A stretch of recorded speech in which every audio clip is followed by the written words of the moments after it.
We're back in 24 CR 278, State of Ohio versus William Brock. I believe there was one more person that wanted to make a statement. This wasn't just another courtroom moment. This was something deeper, a moment where the law stepped aside and raw human pain took center stage. In a case that shook many, the victim's son stood up, not as a witness, but as a voice for someone who no longer could speak. What he said didn't just echo in the courtroom, it stays with you long after.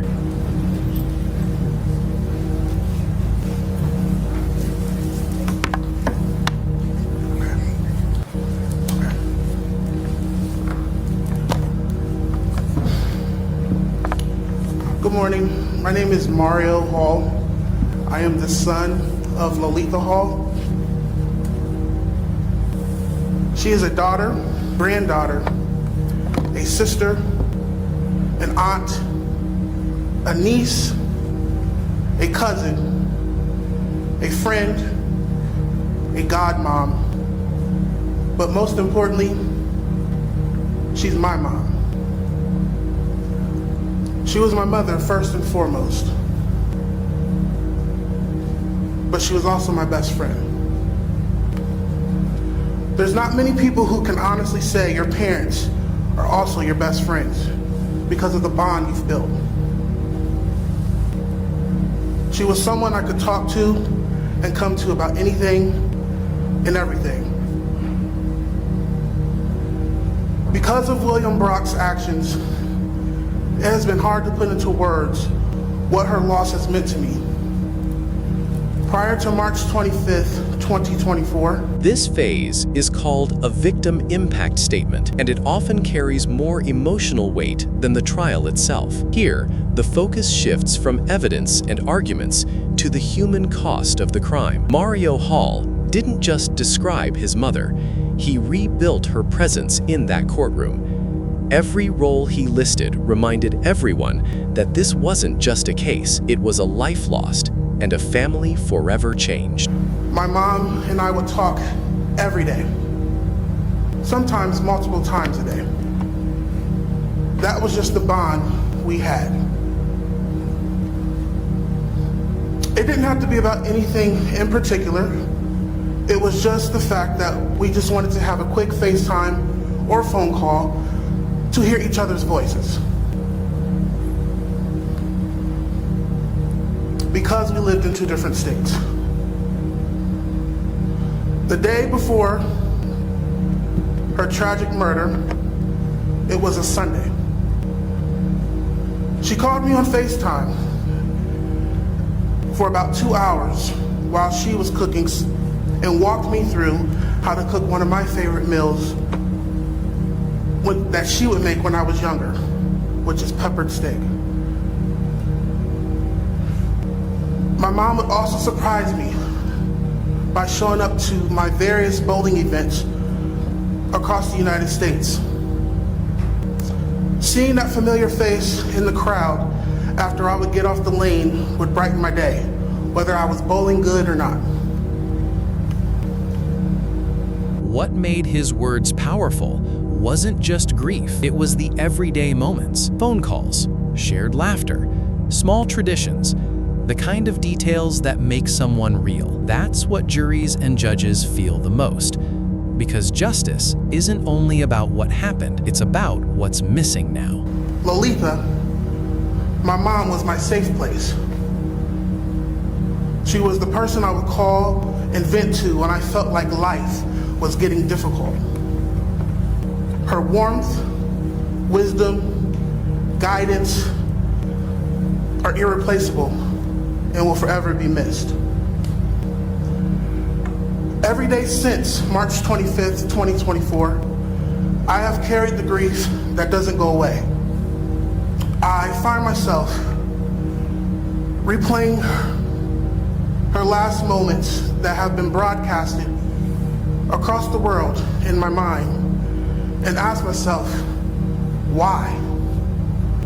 Why did this have to happen? Why did she have to suffer alone?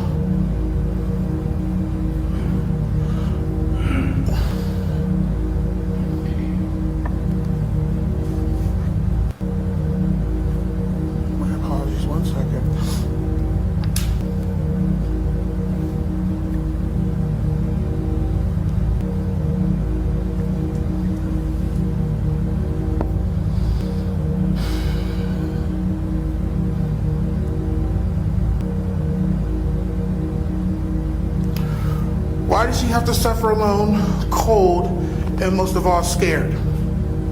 Her screams, pleading, and asking for help have completely shifted me. Not only did this shatter my entire family, but it has left a hole in my heart that cannot be filled. She didn't get to grow old like William Brock.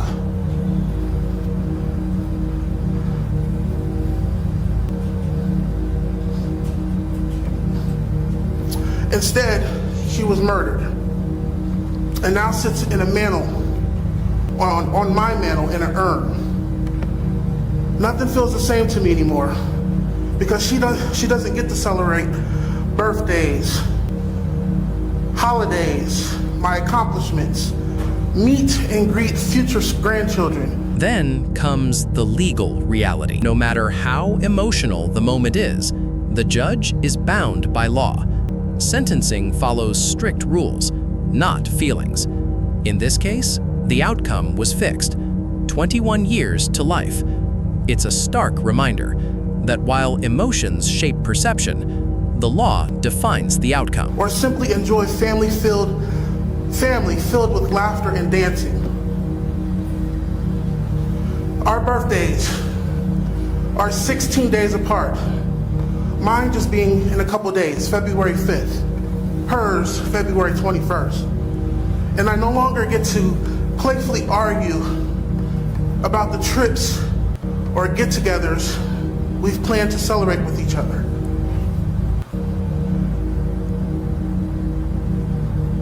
This loss has altered me, and it's something that I've been forced to carry for the rest of my life. There's nothing like living life after losing the person who gave you life. I'm going to say that again. There's nothing like living life after losing the person who gave you life. I am very thankful my mom had that dash cam. With the help of the prosecutors, my mom got to tell her own story. She got to be the literal voice in her own case.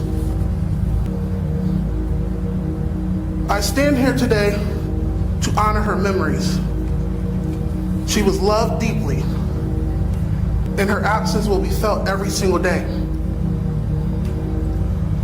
I ask that you consider the magnitude of this loss, the loss of a mother, a sister, a daughter, a friend, but most of all, the loss of life full of love and promise that was taken far too soon.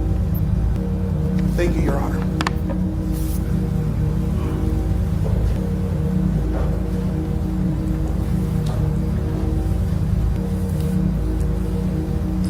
Your Honor, I believe the statute sets out disposition in this case. Based on that,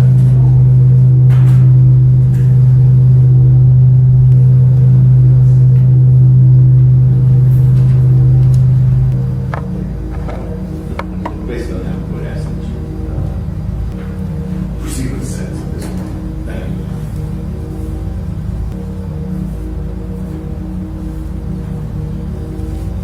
Thank you.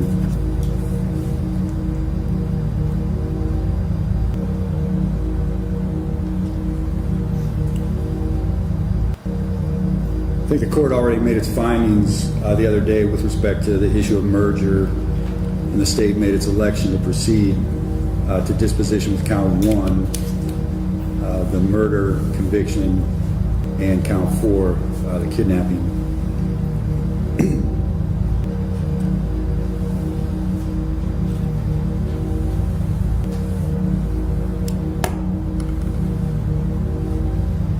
I do want to make it clear that the defendant, having been convicted by jury on count 1 of the indictment, murder, that there is but one sentence under the law for that offense.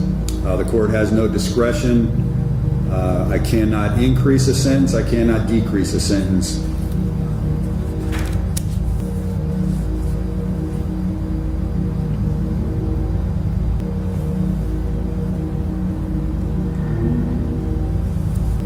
So based upon that, for the murder conviction, the court is going to order the defendant be sentenced to an indefinite prison term of 15 years to life plus 3 years for the firearm specification.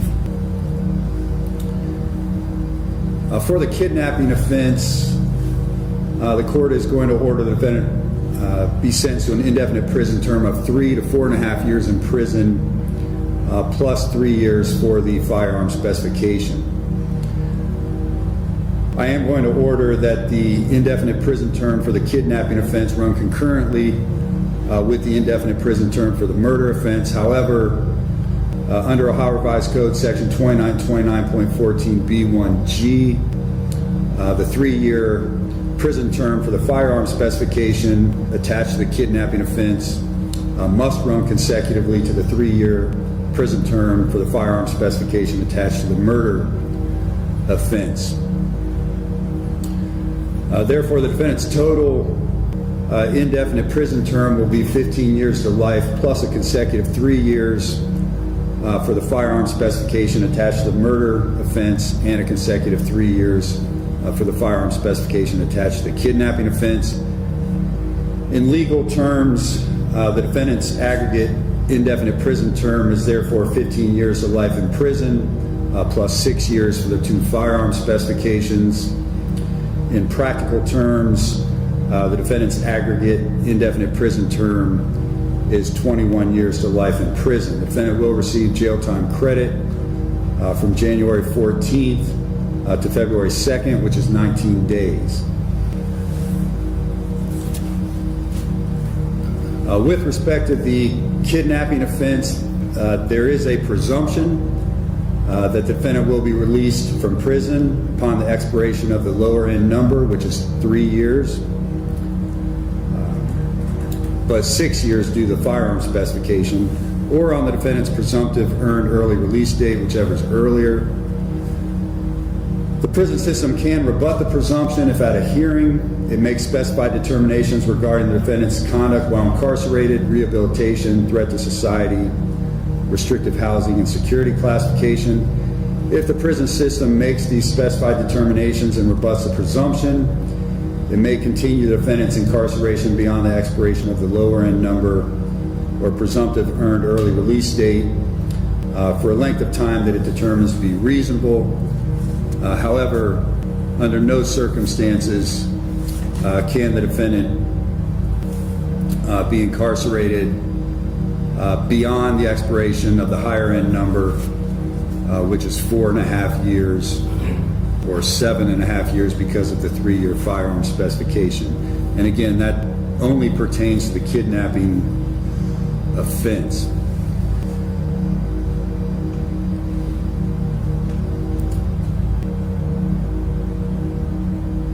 Post-release control is inapplicable to the murder conviction because it is an indefinite prison term of 15 years to life. However, for purposes of the kidnapping conviction, I do need to notify the defendant that upon your release from prison, you would be placed on a mandatory term of post-release control. That will be for a period of time up to 5 years, but not less than 2 years.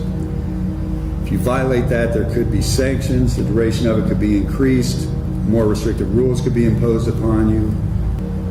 You could be sent back to prison for each violation for up to a total of 1/2 of your original sentence.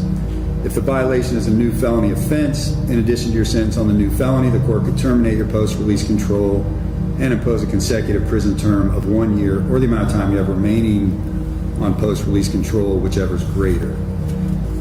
And again, that only applies to the kidnapping offense.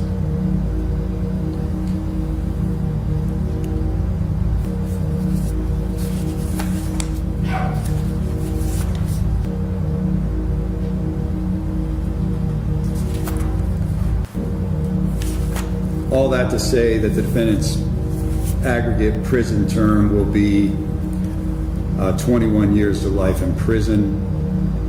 Again, the court has no discretion to increase that or decrease it in any way. That is the statutory penalty for these offenses.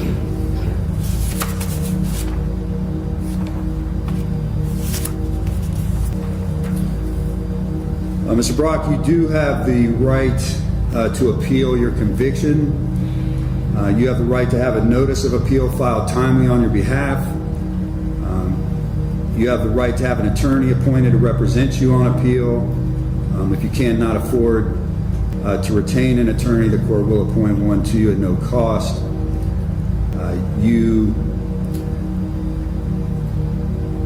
If you don't have the means to secure the documents necessary to perfect your appeal, the court will provide those documents to you at no cost. Was there anything else from the state? From the defense? An issue came up on Friday. I believe this may be a case where appellate bond is warranted for many reasons. The main one, usually in a case like this, it wouldn't be appropriate given the magnitude of the charge. But given where he is in life, his health conditions, we would ask the court to continue to tell his bond as it's supposed to. We had 3 witnesses in that regard if the court be interested here. Some other facts about him, his character outside of the trial.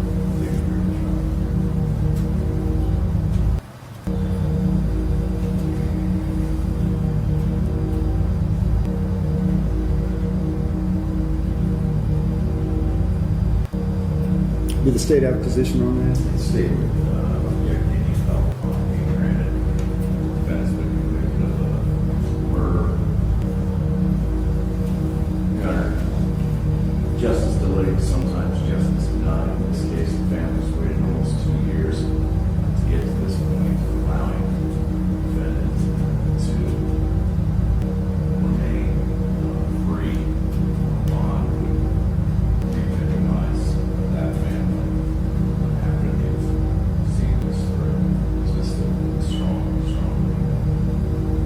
get to it.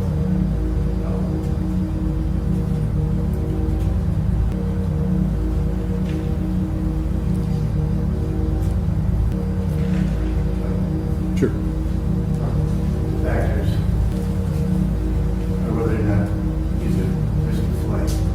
Clearly, it's not. You look to ties in the community, look at his entire life, his occupation in the community, his involvement with church activities and other organizations in the community. For risk of flight, those are the factors to look at. Clearly, he was out on bond and things like that. You look to danger in the community as another factor. In a normal circumstance, someone's convicted of murder would be a danger to the community members. But in this case, you look at his criminal history, which is 0. You look at his character. We have witnesses, but the court probably knows this from the testimony he's already received. He went to church. He was peaceful. He was a farmer. He never got into a fight. Never raised his voice. He didn't have anger issues. He didn't have any. You look to the facts and circumstances of the case. Was he looking for this harm that was caused in this whole situation? Couldn't be solved. The one factor that's different than the normal conditions for bond is whether or not there's a substantial issue of law that would justify the bond for making appeal. I think there is a substantial issue of law that the Court of Appeals needs to look at in this case. There's some various things that happened during the trial and various things in instructions that I think weren't reviewed by the Court of Appeals. The problem in this case is that during this pendency of the appeal, if he's held in custody, statistically he may pass away. So in some sense, it may be like a 6-month or 9-month sentence. Would the court grant a bond in that situation, given that by the time the Court of Appeals rules on the case, the sentence would have already been served? Literally, his sentence might be served before the Court of Appeals rules. We're not delaying justice in any respect. He has a right to appeal, and the appellate court has to hear this case. So there's no delay of justice that's going to happen. I don't think anyone sits any better or worse whether he's home with his family or whether he's sitting in jail waiting to die or Court of Appeals to rule. I just think it's appropriate in this case. This case is not a normal case. It really isn't. He's not a normal defendant. And the fact scenario is so unique proposed that he had the scammer showed up the way he told the police he would on that day, he would have been charged with this murder. And Bill Brock may not have been charged. It's speculation. But my point is, this case is unique on the facts. And that's the court's strong case. If the court required extra money or property to put up, there's people in the back here that would gladly sign up for that.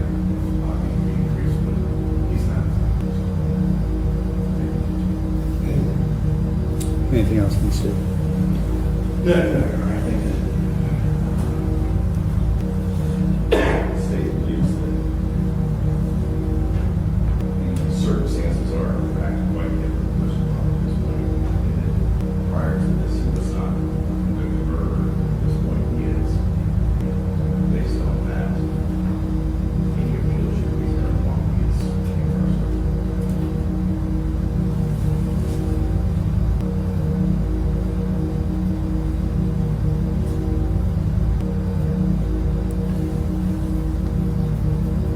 This case will be reviewed by a higher court, the Second District Court of Appeals.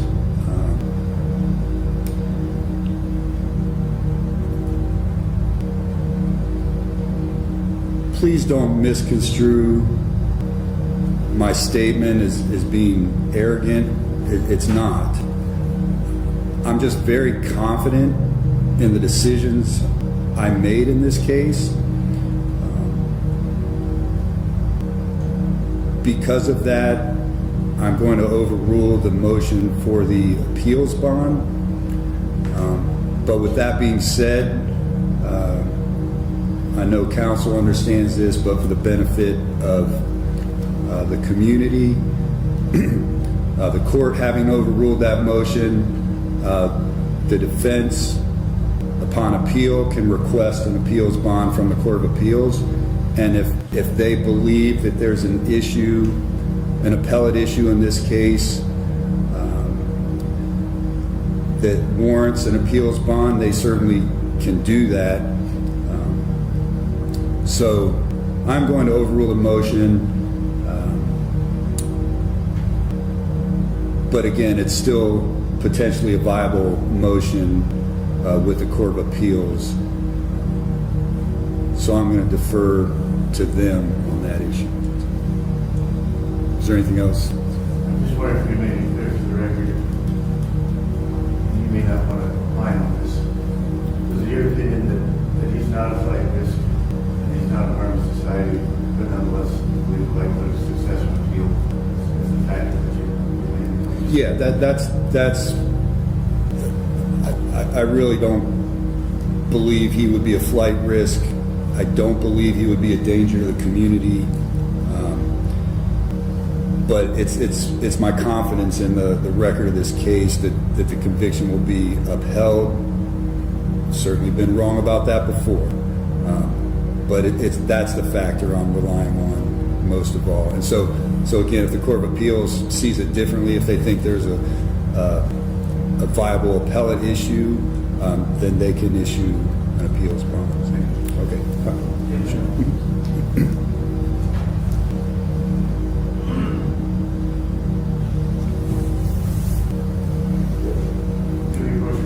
Sure. Did you want a record?